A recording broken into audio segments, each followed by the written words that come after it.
Olúgbọ́n Àrẹ̀sà àwọn ọba yìí ni wọ́n superior sí sọ́run, but due to the authority Aláàfin pé ó yá ìwọ sọ̀run wọ́n ṣe bẹ̀rún authority Aláàfin ká gbogbo lẹ̀kílẹ̀ ó sì ń sọ gàmbẹ́. Ṣé Àrẹ̀sà query ẹ̀ láti gbà yẹn àbólúgbọ́n sọ̀rọ̀? So ìwọ náà wo issue yẹn. Ok, ẹja mú pé ká clarify nítorí àwọn èèyàn lójú ní ilẹ̀ Yorùbá, ká clarify báwo ni Ọ̀yọ́ ṣe come into existence, báwo ni old Ọ̀yọ́ empire ṣe come into existence. Ọ̀yọ́ empire is the only empire in southern part of Nigeria. Ó dé Benin Republic, ó dé Togo. So imagine, and at the peak it was in 1659. Your empire was at its peak in 1659. Okay, ẹja gbé ẹja pàtó Odùduwà jọba nífẹ̀ẹ́ àbí ṣé bí gbogbo ọmọ Yorùbá ló sábà pé Odùduwà jọba nífẹ̀ẹ́ ọmọ Oòduà wọn sì ń pè wá.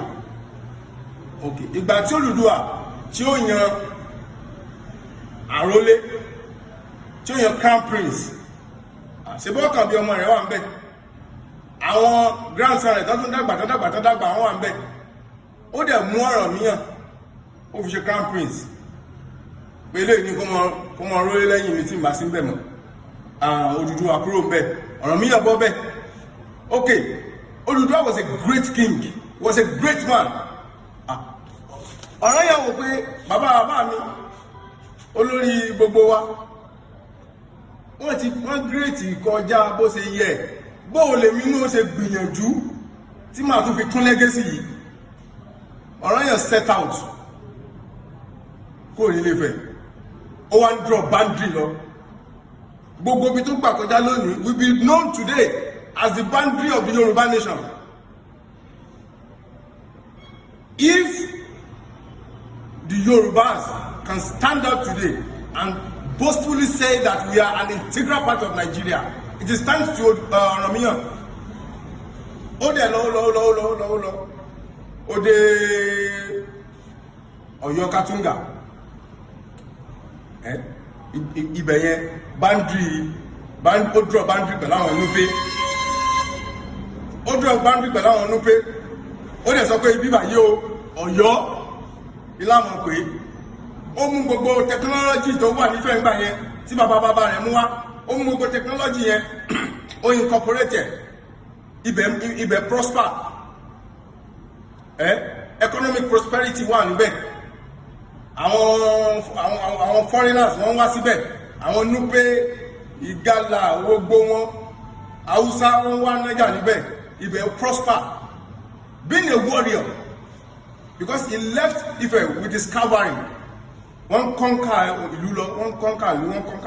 Gbàtà bí Ọ̀yọ́ Kàtúngà lọ sọ ní Ọ̀yọ́, àwọn kan níbi wọ́n níbi tẹ́sán ti yọ lọ́n pè lọ́yọ̀.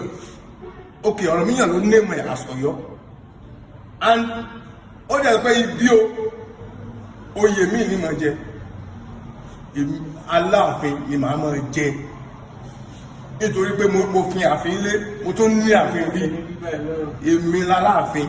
And that was how Ọ̀rànmíyàn became the first Aláàfin. Okay,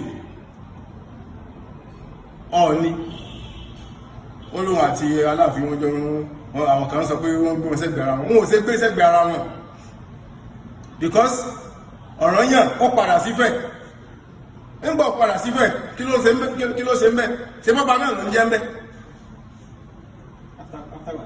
After Patolo established new capital, the most prosperous city ní gbogbo kóòtù òjìrè nígbà náà, Ọ̀yọ́ Kàtúngà.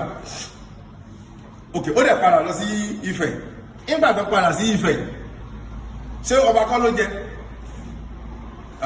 By that virtue, gbogbo àrọ́mọdọ́mọ Ọ̀rànyàn tó bá ti gorí ìtẹ́ Aláàfin ni wọ́n ní claim sí Ifẹ̀, nítorí pé bàbá wọn òun náà ó padà lọ sí Ifẹ̀ ó jẹ ọba bàbá ńlá wọn ó padà lọ síbẹ̀ ìjọba ìyàn ó tún ṣe ọba rẹ̀ lọ. So he was the Aláàfin in Ọ̀yọ́ Katunga and he was still the king in Ife. Okay, now how did we come about Ooni? Ooni was an Abore. So he was an Abore. Okay, nísìnyí káfíyàn lẹ̀ fọjọ́ mi Àjàká débẹ̀ lẹ́yìn bàbá rẹ̀ Ọ̀rànyàn, Ṣàngó débẹ̀ Àjàká padà wá, prosperity yẹn ń gòkè sí, Ọ̀yọ́ ń dàgbà sí títí tó fi dórí Aláàfin Òfìràn tó lọ kọ́ new empire sọ́yọ́lé.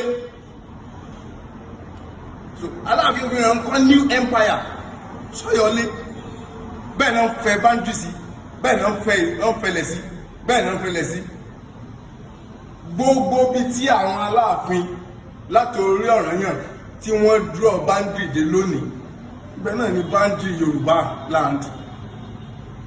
Okay, Aláàfin Òfìràn ó ń múfù capital wá sí Ọ̀yọ́lé lókù, òkú ẹ̀nà gbé wá sí Ọ̀yọ́lé. So ó dẹ̀ lọ́bẹ̀ wọ́n kó lọ́yọ̀lé awásọ̀yọ̀ tuntun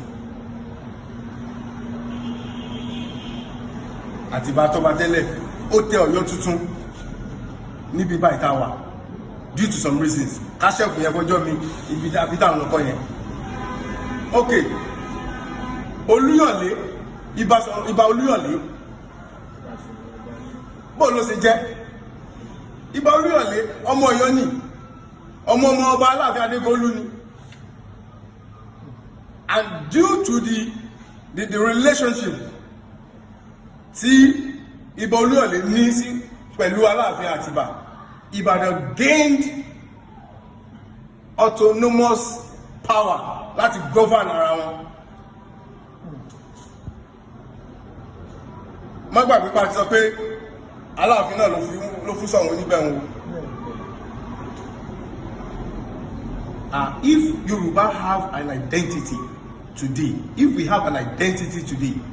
and we can boastfully say we are an integral part of Nigeria as a Yoruba man, it is thanks to Aláàfin. It is thanks to Aláàfin. All the Aláàfins lọ́wọ́ remnant Odo Empire ó wà ní Àtàpàmẹ́ ní Togo lẹ́ni, ó wà ní Parliament ní Togo lẹ́ni, ó wà ní Benin Republic. The ports, the seaports kan lò fún commerce, trade and commerce, ní import and export ní Odo Empire was Wida is in present day Benin Republic. So that greatness, that glory. Okay. Ìbà Olúyọ̀lé tó jẹ́ ọmọ Aláàfin Ọ̀yọ́ tí òun ló establish Ìbàdàn as we know it today. Charisma ló fi establish it, and Ìbàdàn became prosperous. Ìbà Olúyọ̀lé Balógun Ògúnmọ́lá, àwọn méjèèjì yìí ipa kékeré kọ́ ni wọ́n kó pẹ̀lú allegiance wọn sí Ọ̀yọ́, pẹ̀lú allegiance wọn sí Aláàfin. Kí ló mú ogun Kúrúnmí wá? Ṣé bí nígbà tí Kúrúnmí kọ́ ti kún sálàfin ni? Ṣé bóun ni Ìbà Olúyọ̀lé àti Balógun Ògúnmọ́lá ni wọ́n yarí tí wọ́n sì kún lọ́bá pé ìwọ bó Sàláàfin òun náà lọ́wọ́ di tẹ́fẹ́ máa lọ́wọ́ di bí wọ́n fẹ́ ẹfẹ́ sọ nígbà wúyọ yìí. Tí Ìbàdàn tó bá ga débi tó ga dé lónìí, ìdùnnú Ọ̀yọ́ ni. Okay, tẹ́bá tí àwọn ẹfẹ́ sòfin mí ẹfẹ́ mú legislation kan wá. Okay, ẹ mú gbogbo high chief Ìbàdàn gbogbo àwọn Ìbàdàn council ẹ kó wọn sí council of Ọba and Chiefs gbogbo Ọ̀yọ́ Mèsì ẹ kó wọn síbẹ̀ ẹ kó wọn síbẹ̀ kálàfin ọmọ sọ̀gá wọn ṣe nígbà tó wá di pé ayé wá di ayé olóṣèlú kó dé ṣẹ̀ṣẹ̀ bẹ̀rẹ̀ o àwọn tí wọ́n ń dàrú náà tí wọ́n ń dàrú kí wọ́n máa dàrú ìṣó ìtàn ò ní gbàgbé kálukú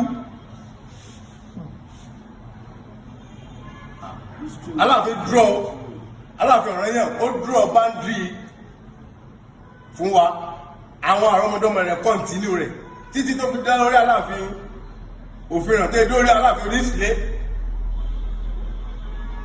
àwọn lè wọ́n draw boundary lọ Ọ̀yọ́ empire. Let me tell you, Yoruba, the history of Ọ̀yọ́ is the history of Yoruba. Yoruba has no history other than the history of Ọ̀yọ́, because Aláàfin àwọn Aláàfin tí wọ́n ti jẹ wọ́n make sure wípé Yorùbá kóòtù òjíire àṣẹ fọwọ́rọ́ sẹ́yìn. Okay, gbogbo glory tá ń sọ yìí nísìnyí tọ́yọ̀ Ọ̀yọ́ empire débì kan Ọ̀yọ́ empire débì kan ẹ dákun ẹ̀yàwó ni tí ẹ̀sẹ̀ ẹ̀yà Yorùbá ni lásìkò sí supremacy battle kílódé mọ̀ gbàgbé tán. The history is who we are. History is who we are. Without history we are nothing. We have no identity. History gives us identity. Okay. Àwọn Aláàfin àwọn draw rẹ̀ kí nígbà tó yìnbó wá dé. Okay, where was Olúbàdàn, where was Ṣọ̀ún nígbà tí wọ́n Tálàfin Adéyẹmí the first ń sign treaty tó ń sign treaty pẹ̀lú ọba Gẹ̀ẹ́sì.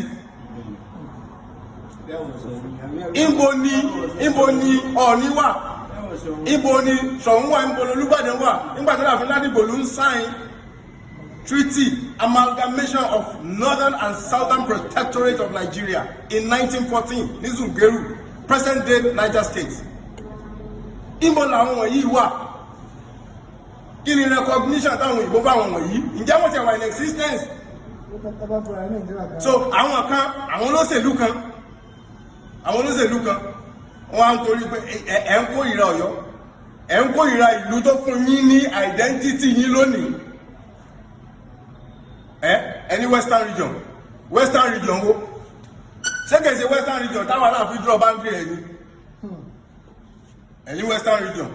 Okay, ṣé western region kan wà lẹ́yìn western region táwọn Aláàfin draw boundary ẹ̀ so wá ti wá di pé Aláàfin wá fẹ́ di omi ìsanwó yín so ẹ kó rí bẹ́ẹ̀ kò dẹ̀ ṣẹ̀ṣẹ̀ ṣẹlẹ̀. àwọn ilé ìsọ fún bàbá wa Aláàfin náà ká mọ́ mọ̀ wípé látayédáyé federal Aláàfin authority Aláàfin federal ni ẹ cling to federal power torí látayédáyé ọmọ inú ọká wọ́n fẹ́ máa ṣe fún papá náà ni torí àgbà Aláàfin Gbádégẹṣin sí bẹ́ẹ̀ ẹni àwọn ìlú kéréje lẹ́mù náà lọ ẹni tó jẹ́ premier western region gbà náà ó láwọn ìlú kéréje lòun ó mú náà lọ. Aláàfin sì lọ Aláàfin Gbádégẹṣin lọ bá lé wá ń gbà náà lẹ́kọ̀ọ́ ó ní àwọn olúbàìtì ní àwọn olúbàìtì níná èmi Aláàfin Ọ̀yọ́ ìníná Ọ̀yọ́ capital kèéníná nígbàtí premier western region kọ́ lọ́dún náà tí ó ní fi náà Ọ̀yọ́ tó relegate Ọ̀yọ́ bálé wá gbé dìde iná gbogbo equipment tó fi install náà sí Ọ̀yọ́ nígbà náà ó tẹ̀lé Aláàfin Gbádégẹṣin wọ̀lú ni àtómi kò jọ wá lójú táwọn tẹ́ lágbára lónìí tó bá jẹ́ pé wọ́n fẹ́ tẹ ògo Yorùbá rí ibi kí wọ́n tẹ ògo Yorùbá rí ni wọ́n dúró sí ìtàn òní gbàgbé tiwọn náà tó bá kó gò torí pé ìmọ̀ fẹ́ tẹ Aláàfin rí ògo Yorùbá lẹ fẹ́ tẹ̀rì nígbà táwọn ọ̀rọ̀mọdọ́mọ wa bá dé lẹ́yìn ìwà tó bá sọ pé àwọn tí wọ́n ń ṣiṣẹ́ táwọn Yorùbá fi rí báyìí kí ní gbẹ̀yìn wọn àwọn ọmọ abẹ́ wọn náà ní wọ́n gbógun tì wọ́n àwọn náà wọ́n ya wọn lásọ ẹni ó ti ga àwọn ọmọ ọká náà lè ṣe kú pọká tí àwọn elétò àwọn aláṣẹ ìpínlẹ̀ Ọ̀yọ́ lónìí táwọn náà bá sì rí wípé táwọn náà bá rò wípé kí àwọn tẹ Aláàfin rì ìlọ́kà àwọn náà ilẹ̀ táwọn náà mú lọ́kùnkúndùn ìtàn onígbàgbé tí wọ́n náà ṣùgbọ́n kó yé wọn Aláàfin ò ṣe tẹ́rì ìtàn ti wà tẹ́nìkan kan ò sì lè fọwọ́ parẹ́. kí ẹ sọ fún ọ gbogbo tí ó wà nílẹ̀ yìí adúpẹ́ lọ́dọ̀ Ọlọ́run Ọ̀yọ́ state kọ́ ní decide Nàìjíríà ṣebí wọn náà rí ń bàtà Aláàfin lọ ọ̀dọ̀ Mr. President látàídáyé bí ṣe wà ní ọlátàláàfin olò gómìnà kankan kò lè lálẹ̀ fún ọlátàláàfin olò ti wà gómìnà kankan kò lè dáwọ́ bọ ọlátàláàfin olò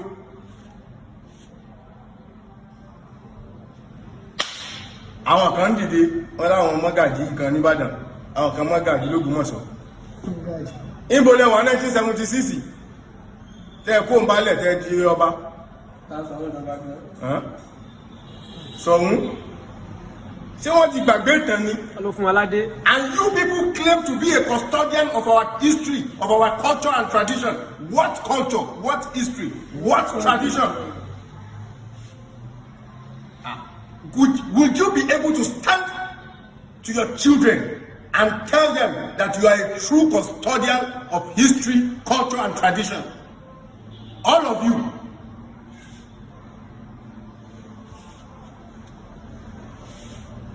Èwo nínú wọn kí ni okay ṣebí Ìbàdàn fẹ́ replicate the glory of your empire, and that is what brought about the Kiriji War. Let me tell you, the Aláàfin drew the boundary of Yoruba land as we know it today, and let me tell you, Yoruba land is about 180,000 square kilometers. Excuse me. As we know it today, if the Aláàfin were responsible for the majority of those lands, acquisition of those lands through conquest, Yoruba people can lay claim to Yoruba land today because of the virtue of conquest by the Aláàfins. Because you can only lay claim to a particular place by virtue of birthright or conquest. Yoruba people lay claim to Yoruba land today by virtue of conquest by Aláàfins. And Ibadan wanted to replicate that glory.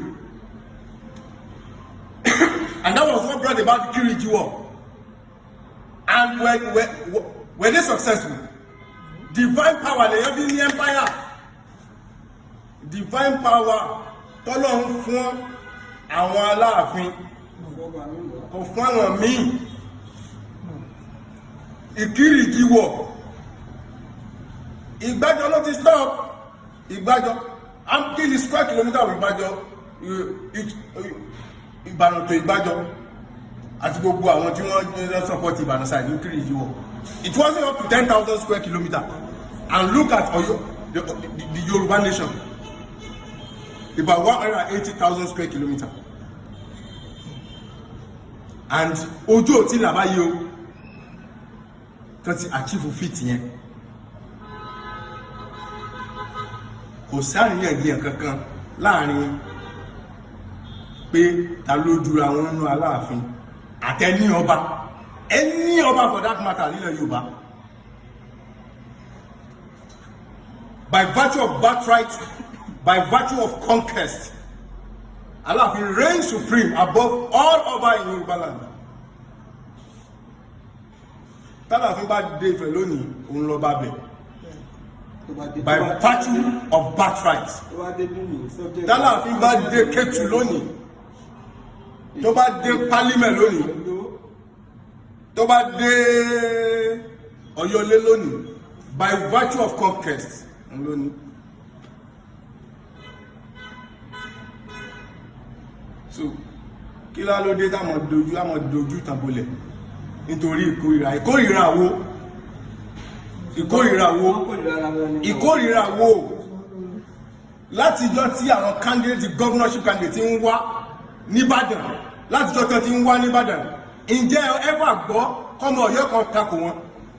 The glory of Ibadan is the glory of Ọ̀yọ́, but láti decimate Aláàfin àbí láti decimate power Aláàfin àní jókòó jẹ́ ẹnu wa yìí kò ní dúró. Àbára Aláàfin ẹ dúró ẹ dìmọ́ federal Aláàfin is Aláàfin of Nigeria. Aláàfin is Aláàfin of Nigeria. Ẹnìkan bá wá wo ẹnìkan tí àwọn kan wọ́n ń dáná tẹ̀. Aláàfin kọjá bẹ́ẹ̀. Mandate táwọn bàbá ńlá yín fún yín, mandate táwọn bàbá ńlá yín fún yín, ó ju tẹ́ni ọba lọ. Ọ̀yọ́ ò ní bàjẹ́.